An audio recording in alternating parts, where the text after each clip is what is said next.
And welcome to this tutorial. In this tutorial, we'll be going over JIRA, the tool you'll be using for Scrum. So for those that are doing the project with the group Inspire, I'm just going to give you this IP address. This is where you're going to find the hosted JIRA system that they are paying for. And for the other team, you'll have to go on JIRA and use Cloud JIRA.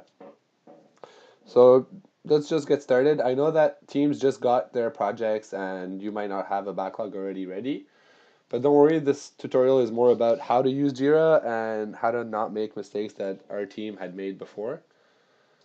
So I opened up JIRA. This is the one we had used in my year. So don't pay a lot of attention to the things on the side, but I'm going to show you how to create a project and from there on what to do. So we go here and we create a project. Here you get several options, but we're going to be using the Scrum Scrum software development. Sorry about that. So I'm going to set this up, and then this is a workflow. So to do in progress done, I tend to have one in the middle right here. That would be in review, because after something is in progress, they move it to review. Somebody from my other sub teams would check it up, and then they'll move it to done. And so let's get this going. So here you want to name your project. So let's say project, let's call it Hello World. Hello World. And the key here is basically the ID that's going to show up before every user story's ID. So let's say you want to say Hello World to be your key. Sorry. Let's open this up.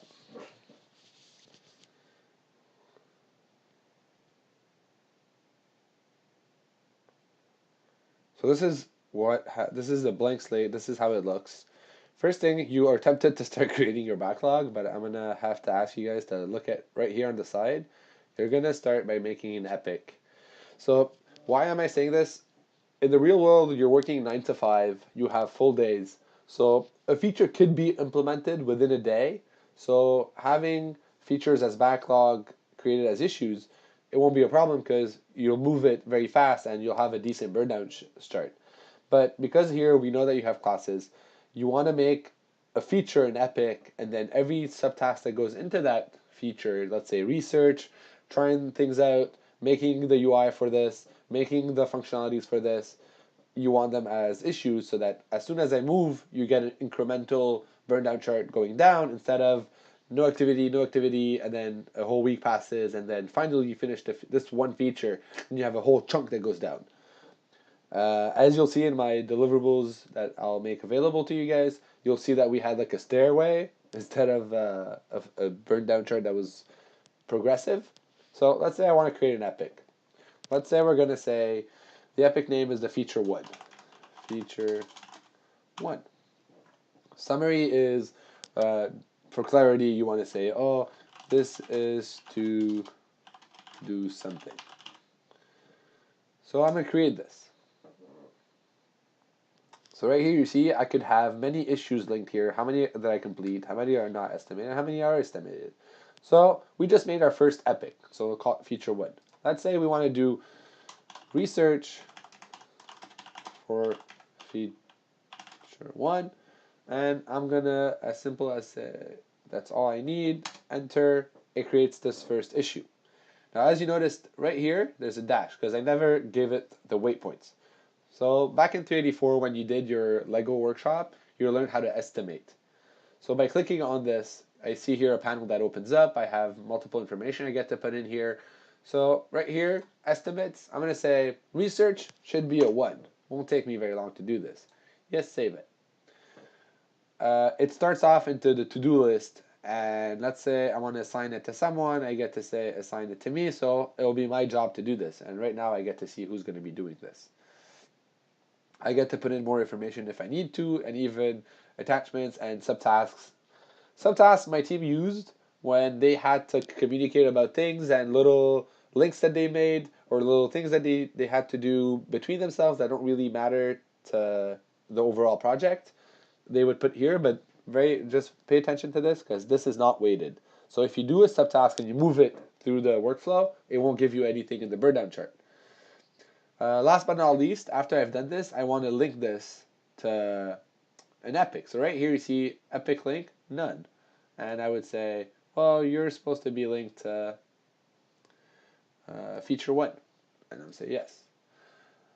For neat organization, you could use these, and the better you use this, it would be more professional, and I think it would help you guys out. But for the purpose of this tutorial, I'm going to make it as simple as I can. So you get this, and let's say implement feature 1. Again, I'm going to say enter, and I'm going to do another one, which is going to be test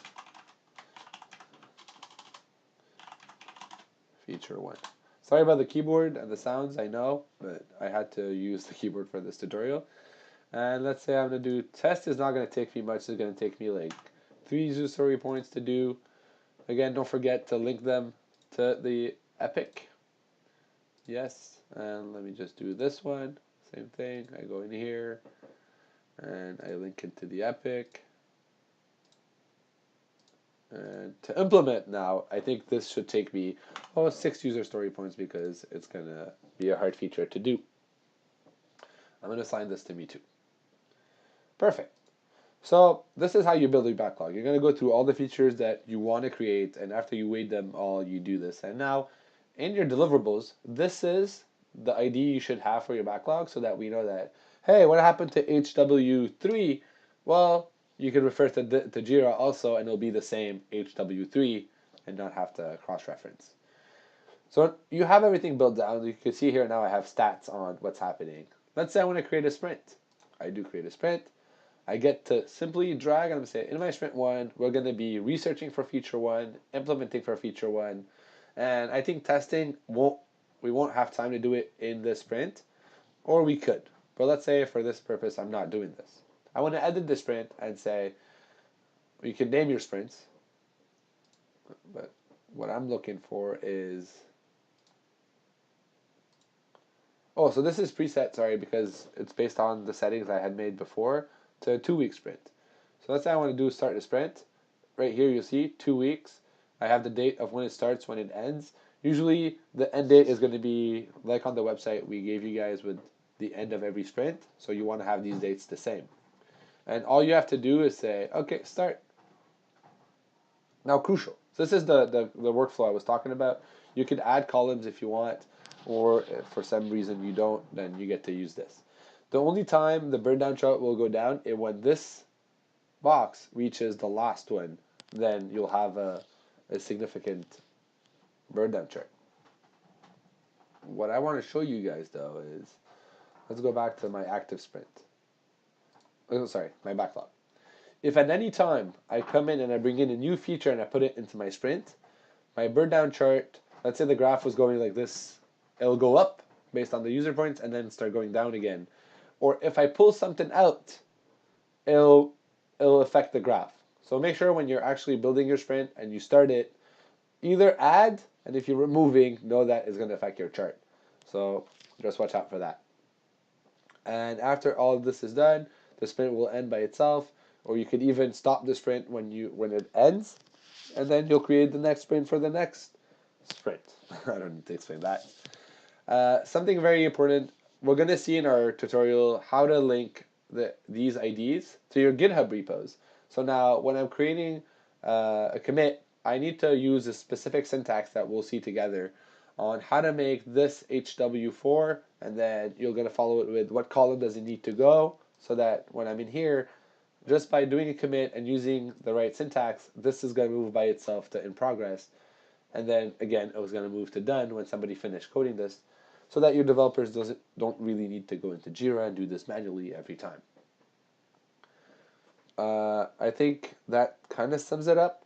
I don't think I need more details about this, but if you have questions, please do come and see me. We don't want you guys to lose points on using the tool.